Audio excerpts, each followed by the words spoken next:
নমস্কার বন্ধুরা, আমি রিমা চলে এসেছি নতুন একটি ভিডিও। অনেক দিন পর তোমাদের সবার সাথে দেখা। আমি ভালো আছি, তোমরা সবাই কেমন আছো একটু জানিও।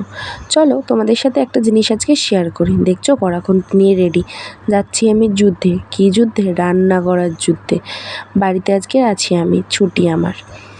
তো করব আমি কি, আলুর পরোটা। কম বেশি তোমরা সবাই জানো আলুর পরোটা কীভাবে হয় না হয়, তো সেটা না শেয়ার করে চলো এগিয়ে যাই।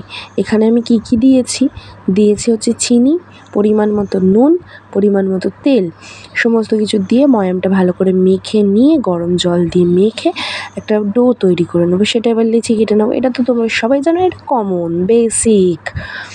যাই হোক, এখানে আমি সব কিছু রেডি করে নিচ্ছি। এই যে আলুটা দেখছো, এই আলুটা আগের দিন মাখা আলু, নর্মালভাবে মাখা, তেমন কিছুই দেওয়া নেই। শুকনো লঙ্কা পেঁয়াজ দিয়ে মাখা হয়েছে। তো শুধু শুধু আলু ভাত খেতে ভাল লাগে না, মানে খেতে ভালো লাগে না সেটা না, ভালো লাগে, কিন্তু আলুটা দেখলাম অনেকটা রয়েছে। তো মাকে বললাম তাহলে আলুর পরোটা বানিয়ে নি। আর মা বললো তাহলে বানিয়ে নে মানে আমার মা, ঠিক আছে। তো আমার আরেকটা মা, যেটা আমার ছোট্ট মা, সেই ছোটো মা বাড়িতে নেই। সেই ছোটো মা গেছে হচ্ছে শ্বশুরবাড়িতে, বাবা এসে ওকে নিয়ে গেছে, ওখানে গেছে, একটু পরে চলে আসবে। কারণ পাশাপাশি তো, ও ওখানে থাকে এখানে থাকে, যেখানে যখন ওর ইচ্ছা হয় সেখানে থাকে। এই ভাগে ভাবলাম চলো করে নিই, কারণ ও থাকলে ভীষণ দুষ্টুমি করে, এমনি তো দুষ্টুমি করে, আর আজকে যেহেতু আমি বাড়িতে আছি, ম্যাডামের তো 5 পা দেখে নিয়েছে, আজকে ভীষণ দুষ্টুমি করবে। ওই জন্য না থাকাকালীন সমস্ত কিছু রেডি করে নিলাম। দেখো তোমাদের সাথে কথা বলতে বলতে সবটা কিন্তু রেডি করে নিয়েছি। সমস্ত কিছু ডোর মধ্যে পুরটা ভরে নিয়েছি। নেওয়ার পরে এবার আমি বেলা শুরু করে দিয়েছি। আর এখানে আমি মায়ের সাথে একটু কথা বলছিলাম, কথা বলতে বলতে কাজ করে নিচ্ছি। আর সাথে দেখাচ্ছ কি একটু আমি নাচও করছিলাম। কেন বলো তো?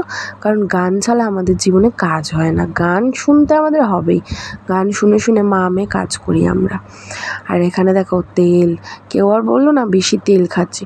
তেলটা খাওয়া দরকার জীবনে, সেটা মানুষকে হোক বা খাবারে হোক, তেল কিন্তু মারতেই হবে জীবনে। তেল না মারলে জীবন চলে না, সেটা যেখানেই হোক। যাই হোক, সমস্ত কিছুটা সেরে নিই। যা গরম পড়েছে, চলো তোমাদের সাথে একেবারে খাবারটা কেমন হয়েছে না হয়েছে সেটাতেই দেখা হবে।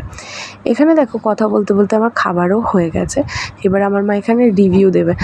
আমার মায়ের রিভিউ দেওয়াটা দেখো, আমার মায়ের এক্সপ্রেশনটা দেখছো? এক্সপ্রেশনটা কিন্তু ফেক দিচ্ছে, স্ক্রিপ্টেড এক্সপ্রেশন, ঠিক আছে, কিন্তু খাবারের রিভিউটা কিন্তু ফেক বা স্ক্রিপ্টেড দিচ্ছে না, এটা কিন্তু সত্যি কথা। আর ওই যে ছোট্ট মানুষটার কথা বলছিলাম, চলে এসে তার দাদা তাকে দিয়ে গেল। এখন সে আমাকে খাবার কথা বলছে, টেস্টি হয়েছে কত কিছু বলছে। ওর কথাগুলো রেকর্ড করা হয়নি, মানে রেকর্ড করা হয়েছে কিছু কারণের জন্য, আমি ভয়েসটা দিতে পারিনি। পরের বার থেকে চেষ্টা করবো ওর ভয়েসগুলো ভিডিওতে অ্যাড করার। ছোটো ছোটোভাবে নতুন নতুন কথা শিখছে, তো শুনতে বেশ ভালোই লাগে। তোমাদেরও আশা করি ভালোই লাগবে। ওকে এবার খাইয়ে দিচ্ছে মা, মাকে বলছে না না আমি খাবো। এবার মা ওর থেকে একটু সস নিয়েছে, সেটার জন্য ম্যাডামের খুব কান্না, কেন নেবে মানুষ। আমার মা দেখেছো খাচ্ছে, কিন্তু খাবারটা কিন্তু ভালোই হয়েছে। দেখো নর্মাল আলুর পরোটা যেমন হয় তেমনই হয়েছে, এতে স্পেশাল কিছু দেওয়া হয়নি। নিজের খাবারের নিজের একটু প্রশংসা করছি, মা ছাড়া তো আর কেউ প্রশংসা করবে না, তাই একটু প্রশংসা করছি। আর আমার মাইয়ার কাছে বলছি এটা কেমন হয়েছে ওটা কেমন হয়েছে, ওকে একটু দেখাচ্ছি। চলো তোমাদের সাথে খেয়ে দিয়ে আবার পরে কথা হচ্ছে। চলে এসেছি স্নান টান করে রেডি হয়ে, আমি একটু বেরোবো, আর তোমাদের সাথে একটু গেট রেডি উইথ মিও শেয়ার করে দিচ্ছি। দেখতে পাচ্ছ আমার কী অবস্থা, স্নান করে এসেছি, দিয়ে রেডি হয়ে নিচ্ছি। যাবো আমি একটু পোস্ট অফিসে, বাবার পোস্ট অফিসে একটু দরকার আছে আমার বাবার, সেই জন্য একটু পোস্ট অফিসে যাব। সেই ফাঁকে ভাবলাম একেবারে আমার ব্যাংকেরও একটু কাজ রয়েছে, সে ব্যাংকের কাজগুলো মিটিয়ে আসি। একটা দিন বাড়িতে ছুটি করি তাও শান্তি নেই, এই কাজগুলো নিজে অবশ্য না করলে করাও হবে না। তো রেডি হয়ে নিচ্ছি, দেখতেই পাচ্ছ আমি কিভাবে রেডি হই না হই, খুব তাড়াহুড়োর মধ্যে ছিলাম, মায়ের সাথে কথা বলতে বলতে রেডি হয়ে নিচ্ছি। আর কি বলবো, চুলের টাক পড়ে যাচ্ছে, এত চুল উঠছে আমার। তো যাই হোক, গরম পড়েছে, সমস্ত কিছু রেডি টেডি হয়ে আর তোমাদের সাথে দেখা হচ্ছে। চলো বেরিয়ে তোমাদের সাথে কথা হবে।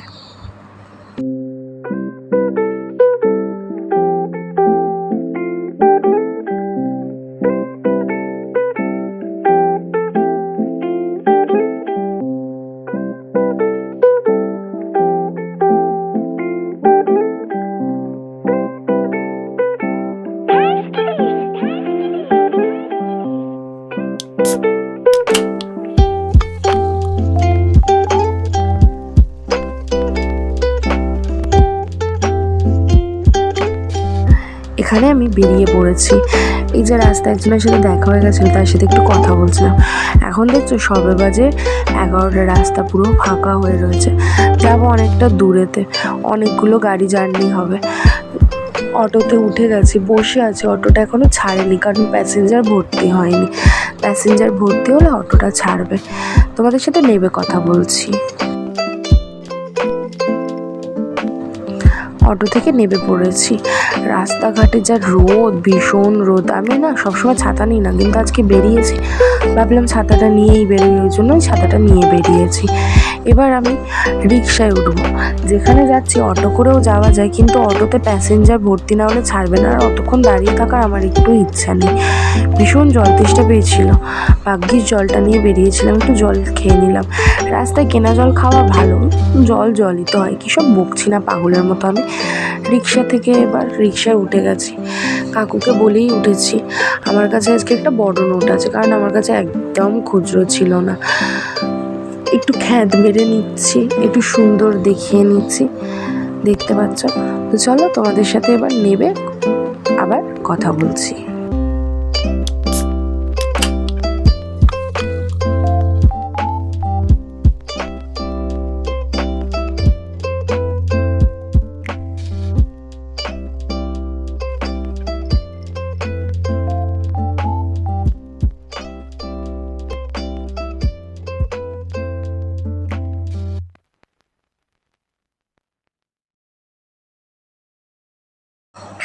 এই যে বলছিলাম না যে বড় নোট, এই যে 200 টাকার নোট, আমার কাছে কিন্তু একদম খুচরো ছিল না।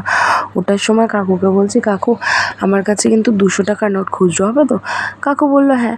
আমার কিন্তু ভাড়া 20 টাকা, হয়েছে কিন্তু 200 টাকা। বুঝতে পারছো কাকুর কী অবস্থা হয়েছে। যাই হোক, এবার যাব হচ্ছে এটিএমে, একটু টাকা তোলার ছিল। এটিএমে মানুষ কী করতে যায়, টাকাই তো তুলতে যায়। কেমন বোকা বোকা কথা বলছি আমি। আবার উঠে গেছি অটোতে। অটো থেকে এবার নামবো। যেই কাজের জন্য আজকে গেছিলাম সেই কাজটা কিন্তু আমার হয়নি, দুটো কাজই হয়নি। আজকে কিছু একটা ছিল, ওই জন্য সরকারি ছুটি ছিল, যার জন্য আমার কোনো কাজ হয়নি। এবারে আর কি করব, একটা তরমুজ কিনে বাড়ি চলে এসেছি, কোনো কাজ হয়নি। তোমাদের সাথে আমি পরে দেখা